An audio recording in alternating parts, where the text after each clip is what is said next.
With all the layoffs recently, it became even more apparent to not put all your eggs in one basket. That's why side hustles are a popular way to diversify your income and pursue your passions outside your traditional 9-to-5 job. Hi, my name is Janet. I got my MBA last year and I currently work as a manager in the fintech industry. My friend who graduated with her MBA from Wharton actually does one of these side hustles that I mentioned in this video. There's really no shame of earning some income on the side so you can spend it on yourself or your loved ones or invest in your future. But you should do your research to understand what options are out there and what fits best with your lifestyle. First, I'm going to cover some things that you might want to consider when you're choosing the right side hustle for you. Then I'm going to go over some side hustle ideas ranking from easy to hard. The first step is to take inventory of your skills and interests. What are you good at? What do you enjoy doing? This will help narrow down which side hustle is right for you. Then do research on the side hustles that align with your skills and interests. Figure out what the demand in the market is or what people are willing to pay for it. Hopefully this video will kickstart your research. Before committing to anything, consider your schedule and ask yourself how much time you can realistically dedicate to this. Some of these options take more time than others, so make sure you choose one that fits your schedule. I would also recommend that you start small and don't overwhelm yourself and risk burnout. You can gradually build up your workload as you gain more confidence and experience. It's important to set realistic goals for yourself in terms of income and time commitment. This way you can stay focused and motivated. And be open to new opportunities. You can experiment and try different things out. You might find something that you really love. Don't be afraid to market yourself, whether it's on online platforms or even asking your network, your friends and family to see if they have any referrals that they can give you. Last thing I'll say here is stay organized. If you're going to be juggling multiple income streams, it's really important that you have your bookkeeping in order and your paperwork tight. Okay, so let's start off with the easy level. First up, we have taking online surveys. Your basic requirements are having an internet connection, having time, and having opinions. The pros are that it's simple, has a low barrier to entry, and takes minimal effort. But the con is that it's lower pay and it can be very inconsistent. Next, you have pet sitting or dog walking. And the requirements are that you're reliable and you actually really love animals. The pros are it's enjoyable and it can be really flexible with your schedule, and you can build a connection with the owner and their pets. The cons are if you're uncomfortable with animals, it's probably not going to be as enjoyable for you,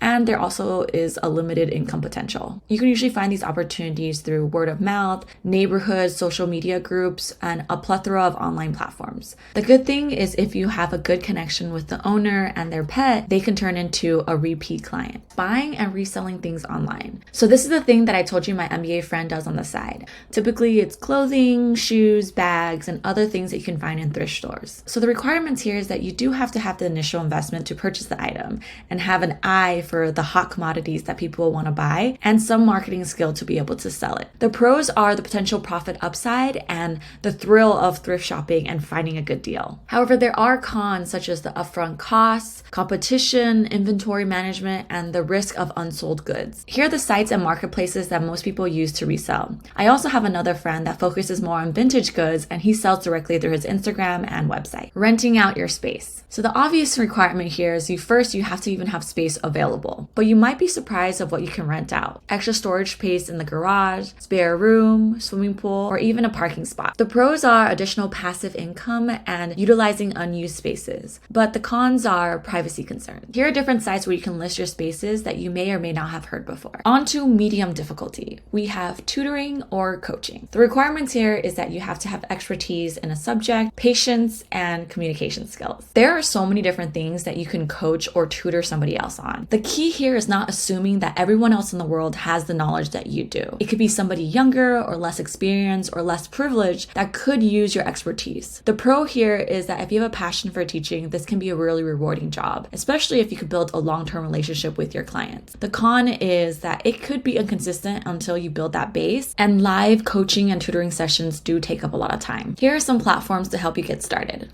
Then we have freelancing, which does require you to have skills, expertise, and some marketing ability to get clients. Typically, these services are project-based. Some examples are recording a voiceover, editing an essay, writing a song, doing some graphic design work, etc. The pros are that it's flexible, you can set your own projects and set your own rates. On the flip side, it is a very competitive market, and since these are usually short-term or one-time projects, it could lead to inconsistent income. Here are marketplaces where you can find opportunities opportunities and list your services. Once you build up your reputation and your reviews, it can lead to a more steady stream of income. Next is virtual assistants. And this often gets confused with freelancing. What's the difference? Typically, freelancing is short-term independent work and project-based. It covers a broad spectrum of different industries and skill sets. While virtual assistants is usually longer-term and contract-based, you often work in a team and focus on a specific niche or admin task. Examples of what virtual assistants are often tasked to do are email handling, social media management, content writing, etc. The pro here is that there's increasing demand in the market for this. The con is that it can be a high workload, and if you have a demanding client, it can be high stress. Digital product selling. There's a lot of things that you can sell online, but it does require you to be creative or have a skill to make something that people will pay for. The pro here is that you can monetize your creativity. There's a huge market for this, and the initial upfront cost other than your labor is not super high, and it has potential to become passive income and quite scalable. The con here is that there is a lot of competition, so you need to know how to market yourself, and it does take a considerable amount of